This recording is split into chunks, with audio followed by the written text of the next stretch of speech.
నమస్తే, welcome to whistle. నేను మీ స్వాతి.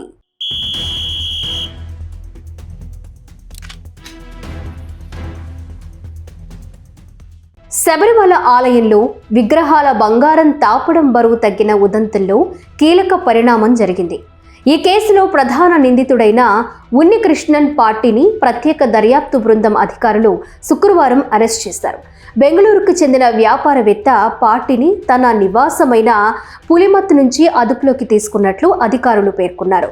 అనంతరం తిరువనంతపురంలోని క్రైమ్ బ్రాంచ్ కార్యాలయంలో విచారించారని సిట్ అధికారులు తెలిపారు. గురువారం రాత్రి తిరువనంతపురం జనరల్ హాస్పిటల్లో ఆయనకు వైద్య పరీక్షలు నిర్వహించారు. ఈ క్రమంలో శుక్రవారం మధ్యాహ్నం కోర్టు ముందు ఆయన్ను హాజరుపరచనున్నారు. తదుపరి విచారణ కోసం సిట్ ఆయన్ను కస్టడీకి కోరే అవకాశం ఉంది. ఇక ఈ కేసులో ఆరోపణలు ఎదుర్కొంటున్న అసిస్టెంట్ ఇంజనీర్ కె సునీల్ కుమార్ను ట్రావెన్కోర్ దేవస్థానం బోర్డు అధ్యక్షుడు పిఎస్ ప్రశాంత్ గతంలో సస్పెండ్ చేశారు. ఈ వివాదంలో ప్రమేయం ఉన్నట్లు అనుమానిస్తున్న రిటైర్డ్ అధికారులకు షోకాజ్ నోటీసులు పంపనున్నట్లు తెలిపారు. 10 రోజుల్లోగా నివేదిక ఇవ్వాల్సిందిగా ఆదేశించారు. మరోవైపు ఈ విషయంపై బీజేపీ నాయకుడు తరుణ్ చుగ్ కేరళ ప్రభుత్వంపై తీవ్ర విమర్శలు చేశారు. ఆలయ వనరులు దుర్వినియోగం జరిగిందని, పెద్ద ఎత్తున అవినీతి జరిగిందని ఆరోపించారు. కేరళ ప్రభుత్వం హిందూ దేవాలయాలను అవినీతి కేంద్రంగా మార్చిందని, ఈ విషయంపై సమగ్ర దర్యాప్తు నిర్వహించాలని డిమాండ్ చేశారు. ఈ అవినీతిలో ప్రమేయం ఉన్న దేవస్థానం బోర్డు మంత్రులను బయటపెట్టాలని అన్నారు. కేరళ వామపక్ష ప్రభుత్వం చాలా కాలంగా ఆలయ బంగారాన్ని దోచుకుంటుందని విమర్శించారు. అసలు శబరిమలలో గర్భగుడి ముందున్న ద్వారపాలక విగ్రహాలపై బంగారం పూత పూసిన రాగి తాపడాలను 2019లో మరమ్మతుల నిమిత్తం తొలగించడం జరిగింది.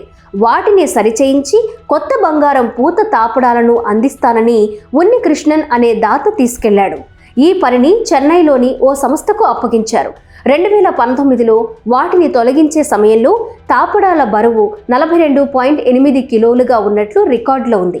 అయితే ఆ తాపడాలను తమ వద్దకు తెచ్చినప్పుడు బరువు 38.28 కిలోలు మాత్రమే ఉందని సదరు కంపెనీ పేర్కొంది.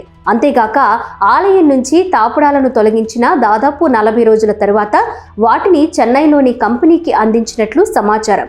ఈ పరిణామాలపై ఇప్పటికే హైకోర్టు పలు అనుమానాలు వ్యక్తం చేసింది. ఉన్నట్లుండి తాపడాల బరువు తగ్గడాన్ని తీవ్రంగా పరిగణించింది. వీటిని తిరిగి అమర్చినప్పుడు ఎందుకు బరువును సరిచూడలేదని ప్రశ్నించింది. అలాగే ముందస్తు అనుమతి తీసుకోకుండా ద్వారపాలక విగ్రహాల బంగారు తాపడాలను మరమ్మతుల నిమిత్తం తొలగించడం పైన ఆగ్రహం వ్యక్తం చేసింది. ఈ వ్యవహారంపై క్రిమినల్ కేసు నమోదు చేసి దర్యాప్తు చేయాలని రాష్ట్ర పోలీసులను ఆదేశించింది.